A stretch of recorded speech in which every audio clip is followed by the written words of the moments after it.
Assalamualaikum warahmatullahi wabarakatuh. Kami dari kelompok 2 akan menjelaskan hasil diskusi kami mengenai gejala jiwa.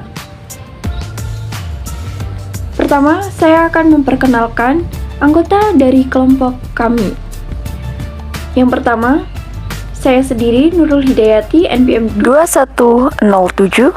Selanjutnya, Aureli Fahaninta, NPM 2116. Kemudian Zaki Al-Fadila, NPM 2124, dan Ummu Fatimah, NPM 2144. Konsep gejala jiwa. Psikologi merupakan ilmu pengetahuan yang mempelajari gejala jiwa manusia yang tampak pada tingkah lakunya, baik sebagai individu maupun dalam hubungan dengan lingkungannya. Gejala jiwa juga disebut sebagai proses mental berhubungan dengan pemahaman, pertimbangan, pengelolaan informasi, pemecahan masalah, kesengajaan, dan keyakinan. Macam-macam gejala jiwa. Dalam arti luas, cognition atau kognisi merupakan pemerolehan, penataan, dan penggunaan pengetahuan. Dalam perkembangannya, istilah kognisi berkembang menjadi suatu ranah psikologis manusia yang meliputi setiap perilaku mental yang berhubungan dengan pemahaman, pertimbangan, pengolahan informasi, pemecahan masalah, kesenjangan, dan keyakinan. Gejala kognisi meliputi pengamatan, persepsi atau tanggapan, fantasi, ingatan, berpikir, dan intelijensi. A. Pengamatan. Manusia mengenal dunia real, baik dirinya sendiri maupun dunia sekitarnya di mana dia berada, dengan melihatnya, mendengarnya, membaunya, atau mengecapnya. B. Tanggapan atau persepsi.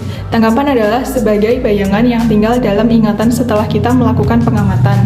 3 macam tanggapan. Yang pertama, tanggapan masa lampau atau tanggapan ingatan. Yang kedua, tanggapan masa datang atau tanggapan mengantisipasi.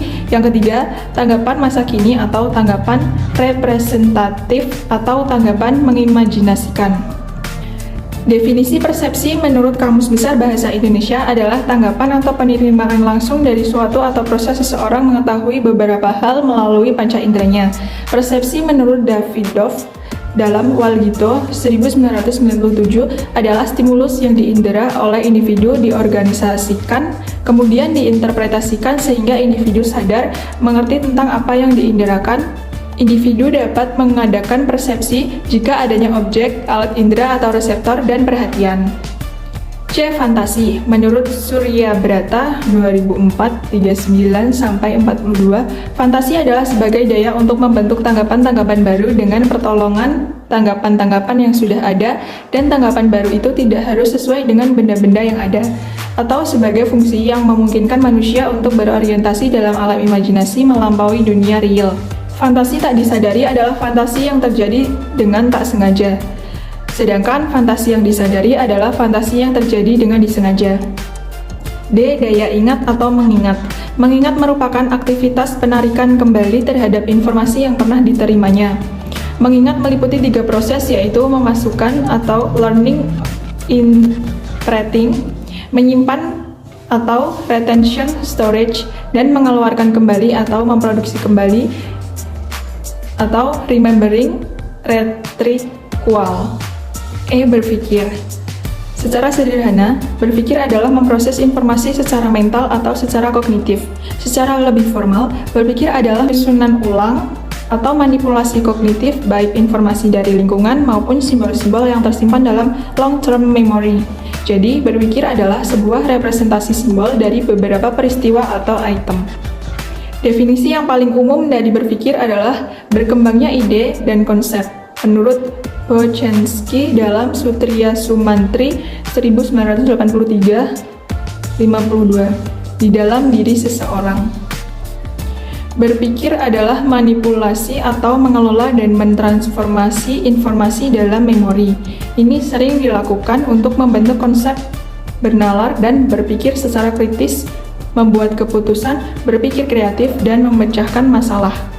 Berpikir juga berarti jeripaya secara mental untuk memahami sesuatu yang dialami atau mencari jalan keluar dari persoalan yang sedang dihadapi. Dalam berpikir juga termuat kegiatan-kegiatan meragukan dan memastikan, merancang, menghitung, mengukur. Kata intelijensi adalah kata yang berasal dari bahasa Latin yaitu intelligentsia. Sedangkan kata intelligentsia itu sendiri berasal dari kata inter dan lego. Inter yang berarti diantara, sedangkan lego berarti memilih. Sedangkan intelijensi pada mulanya mempunyai pengertian kemampuan untuk memilih suatu penalaran terhadap fakta atau kebenaran. Intelijensi merupakan potensi bawaan yang sering dikaitkan dengan berhasil tidaknya anak belajar di sekolah. Dengan kata lain, intelijensi dianggap sebagai faktor yang menentukan berhasil atau tidaknya anak di sekolah. Jadi, setiap manusia pasti mempunyai tujuan-tujuan tertentu yang ingin dicapai dalam hidupnya, entah itu untuk alasan kebahagiaan, masa depan, atau apapun itu. Secara definisi, gejala konasi merupakan aktivitas psikis yang mengandung usaha aktif dan berhubungan dengan pelaksanaan suatu tujuan. Misalnya, seseorang ingin mencapai suatu gelar sarjana dengan status cum laude, maka seseorang itu harus melaksanakan kuliah dengan rajin dan tekun agar bisa mendapatkan gelar tersebut. Gejala konasi terdiri dari 6 macam, yaitu pertama, dorongan, keinginan, hasrat, kecenderungan, hawa nafsu, dan terakhir kemauan. Saya akan menjelaskan mengenai dorongan. Definisi dari dorongan sendiri ialah suatu kekuatan dari dalam yang mempunyai tujuan tertentu dan berlangsung di luar kesadaran manusia.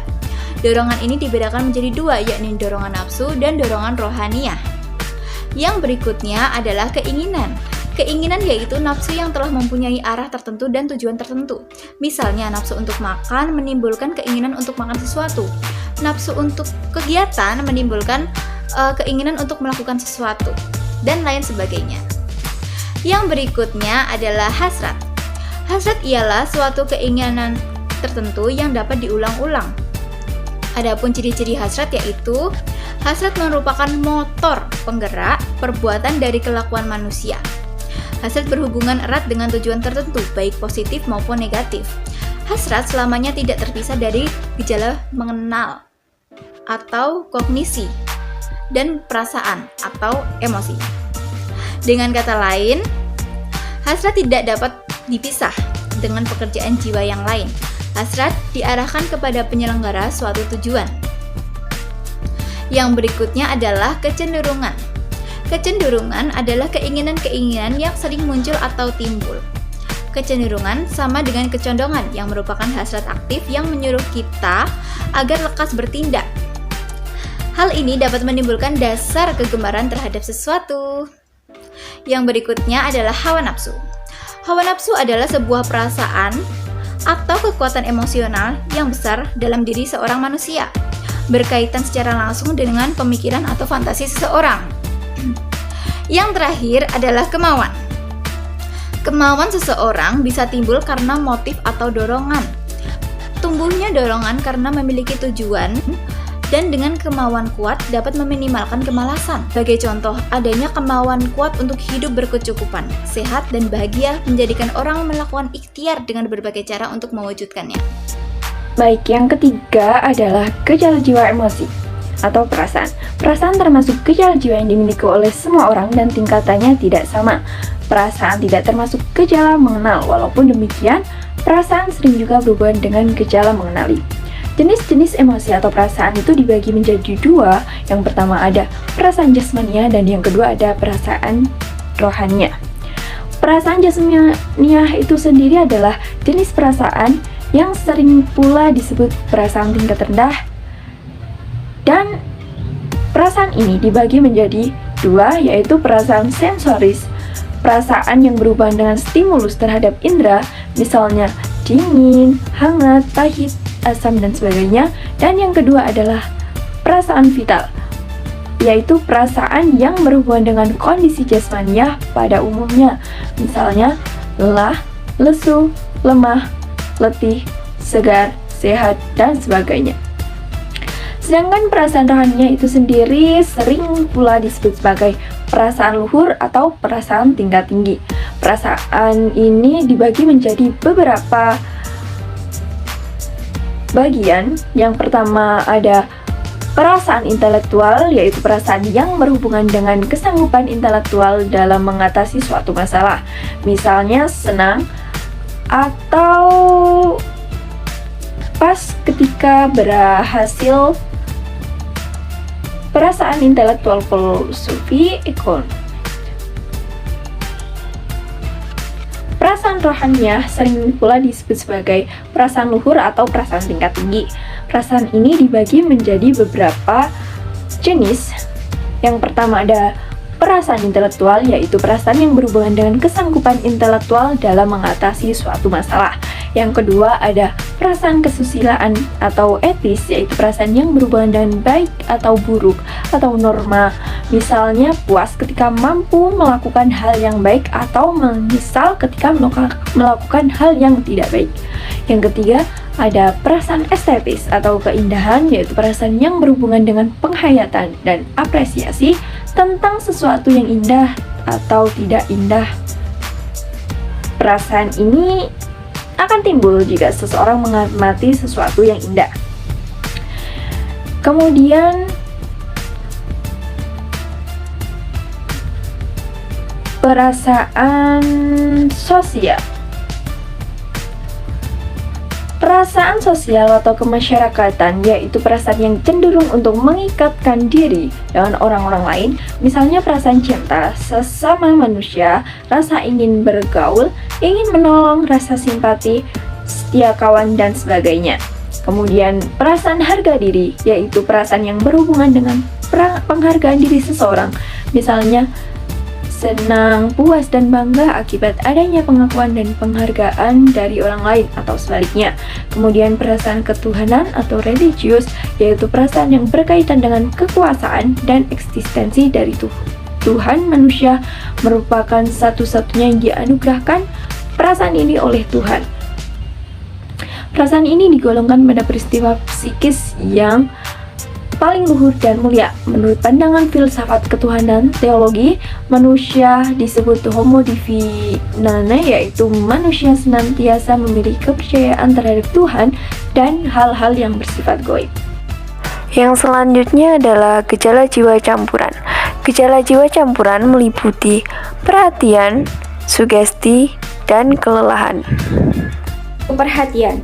Perhatian adalah keaktifan jiwa yang diarahkan kepada sesuatu objek, baik di dalam maupun di luar dirinya. Faktor yang mempengaruhi perhatian yaitu pembawaan, latihan dan kebiasaan, kebutuhan, kewajiban, keadaan jasmani. Yang terakhir yaitu kelelahan. Kelelahan merupakan gejala berkurangnya manusia dalam melakukan sesuatu. Sebab-sebab terjadinya kelelahan yaitu 1. Disebabkan oleh pekerjaan jasmani, misalnya olahraga.